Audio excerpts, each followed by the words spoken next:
नमस्कार, मी गणेश शिंदे. आपल्या सर्वांचं युवराज्य न्यूज लाईव्हमध्ये मनपूर्वक स्वागत. आज आपण आहोत हदगावमध्ये.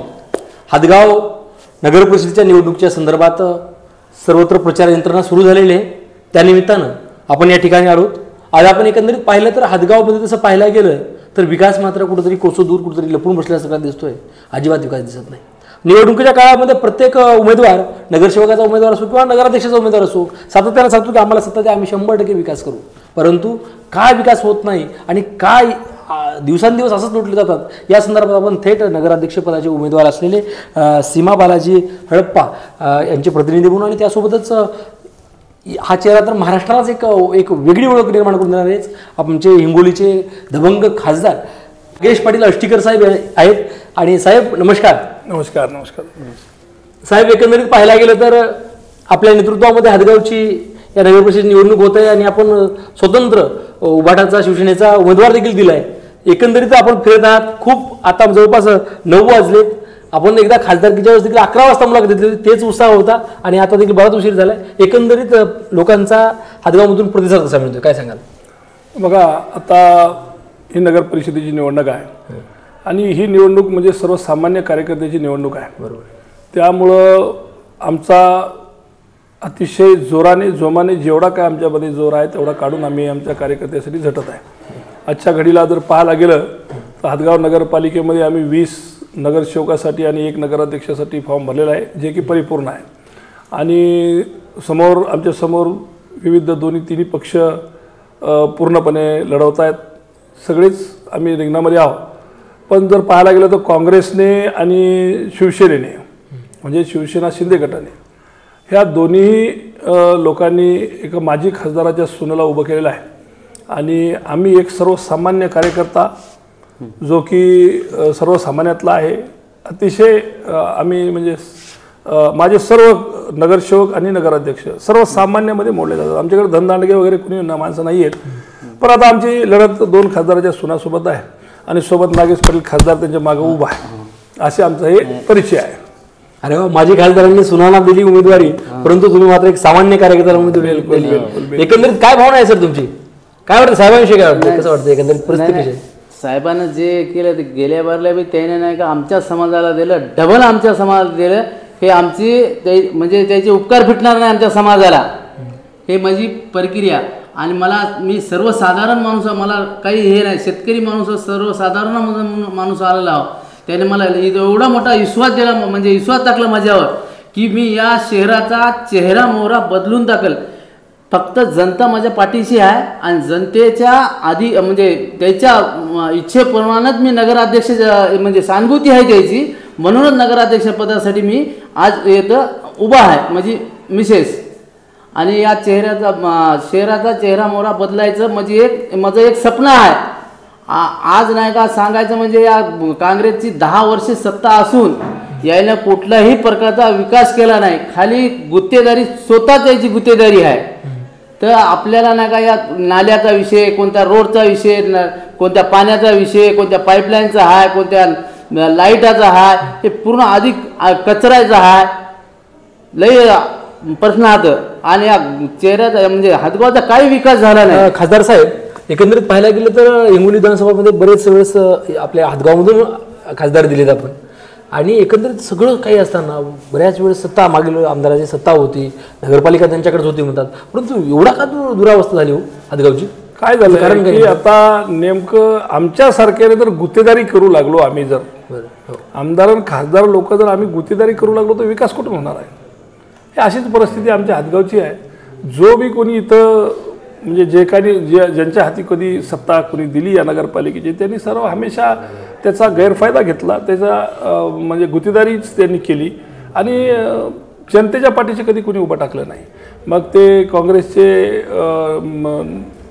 त्यांची सत्ता असो की मग एका वेळेस वानखेडे साहेबांना सुद्धा इथं 5 वर्ष राज्य केलं. त्यांच्या काळामध्ये पाणी पुरवठा मंजूर झालेली आजपर्यंत आज तगायत पूर्ण झाली नाही.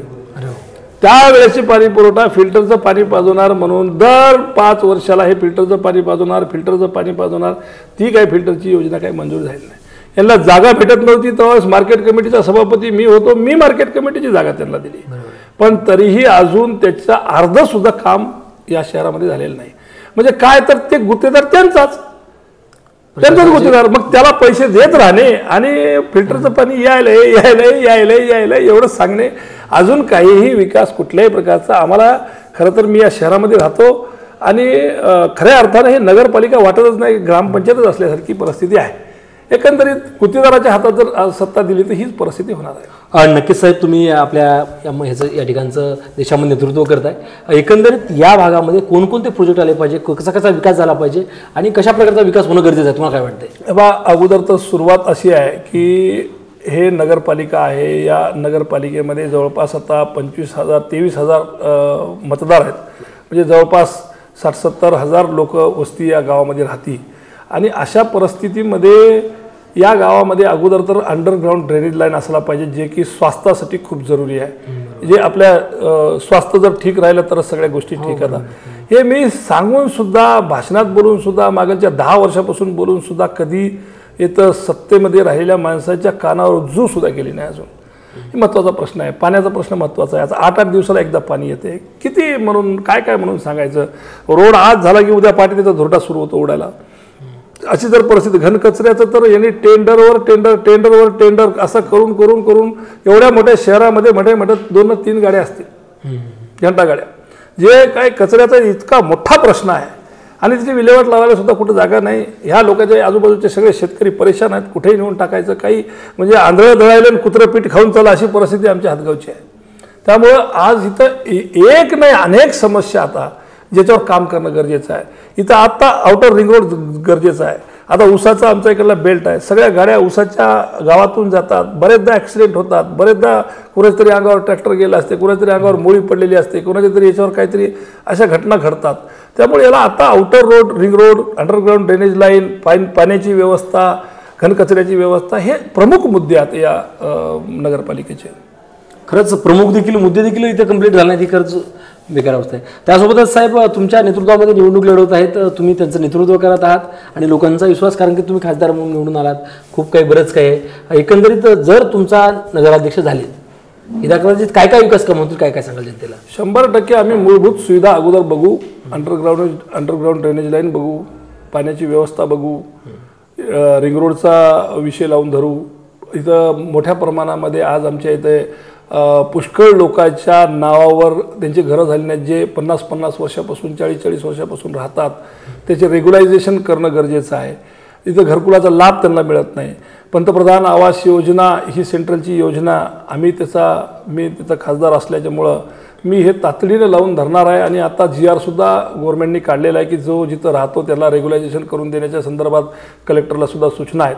त्यामुळे आम्ही जिथं तातडीनं, मी म्हणजे ह्या नगरपालिकेपुरतं नाही बोलत आहे, पण हे निश्चित रूपात मी हे सगळं बघेन की या गोरगरिबाचे हे कामं झाले पाहिजेत. नक्की साहेब, आम्ही आज हातगावमध्ये फिरत असताना बऱ्याच लोकांचं म्हणणं होतं की आम्हाला गुंठेवारीत आमचे पैसे खाले, गुंठेवारी नाही, घरकुलं मिळत नाहीत, घरकुलाचे पैसे खाले. एवढा भ्रष्टाचार कसा होतो आपल्या राज्यात?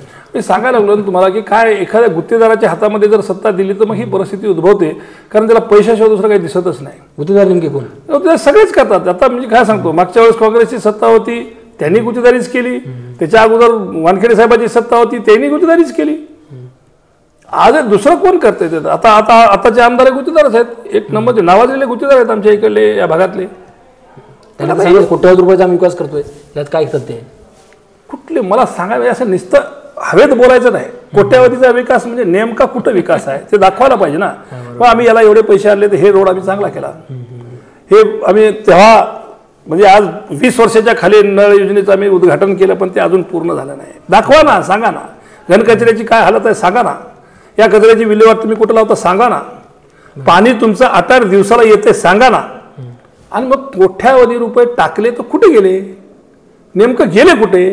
तुम्ही तर सांगताय आले, आम्ही पण ऐकतोय आले, टेंडर झाले, मग गेले कुठं? हा प्रश्न पुढे येतोच ना की गेले कुठं.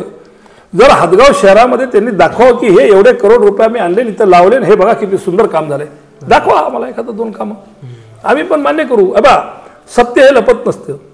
त्यामुळे तुम्ही जर दाखवलं तर आम्ही पण बघायला तुमचं अप्रिशिएट कराल, काय अडचण आहे. आम्ही पण या गावात राहतो, आम्हाला पण विकास पाहिजे. तुम्ही केला तरी आम्ही तुम्हाला नक्की शाबासकीत देऊ, काय दुमत नाही. नक्की साहेब, एकंदरीत जर पाहायला गेलं तर राजकारण हे सामान्याचं राजकारण झालं नाही. आपण एकंदरीत पाहिलं, लोहामध्ये एकाच घरामध्ये 6 उमेदवार दिलेत, असं तुम्ही आज खासदार आहेत आपल्या घरातले. आता मी सांगतो, माझ्या घरातले एकही मेंबर नाही आहे. माझ्या घरातला एकही मेंबर नाही आहे, माझ्या जवळचा कोणी नाही आहे, आणि मी हदगावमध्ये सर्व समाजाला घेऊन चाललेला माणूस आहे. माझ्या 21 जणांमध्ये मी पूर्ण समाजाचा समावेशक असाच पॅटर्न दिलेला आहे. आणि तुम्ही जर पाहिलं तर शिवसेना उद्धव बाळासाहेब ठाकरे हे ब्रीद असं आहे की 80% समाजकारण 20% राजकारण, ते आम्ही सोडलेलं नाही आहे. आम्ही त्याचे काही आजही आमच्याकडे सर्वसामान्यच माणसं आहेत, कोणीही धनदांडगा नाही आहे, पण तरी चॅलेंजनं सांगतो की तुम्हाला हे 20ला 20 आणि 21 आमचा हे पट्ट्यात निवडून येणार म्हणजे येणार. काय या दगडावरची रेग आहे. खरंच एक अंगावर शहारे देखील येतात, कारण की एखाद्या छोट्याशा कार्यकर्त्यासाठी एखादा खासदार सांगतोय की माणसाला निवडून आणायचं आहे, घरच्याला निवडून आणायचं नाही. खरंच सर, आपल्याला जर गुलाल लागलाय, निकाल लागला आणि आपल्याला गुलाल लागला, तर जे साहेब बोलावले जातात, तुम्ही कॅमेऱ्याच्या पुढे बोलावल्या, ते सगळं काम होतील का तुम्ही त्याच्या मागे पैसे? नाही नाही नाही, मी सर्वसाधारण माणूस हा. मला गरीबाचे कामं करायसाठीच मला देवानं हे सद्बुद्धी दिलेली आहे की माझ्या हाताने काहीतरी या हदगावचा विकास व्हावा. त्याच्यामुळेच मला म्हणजे हे केलेलं आहे.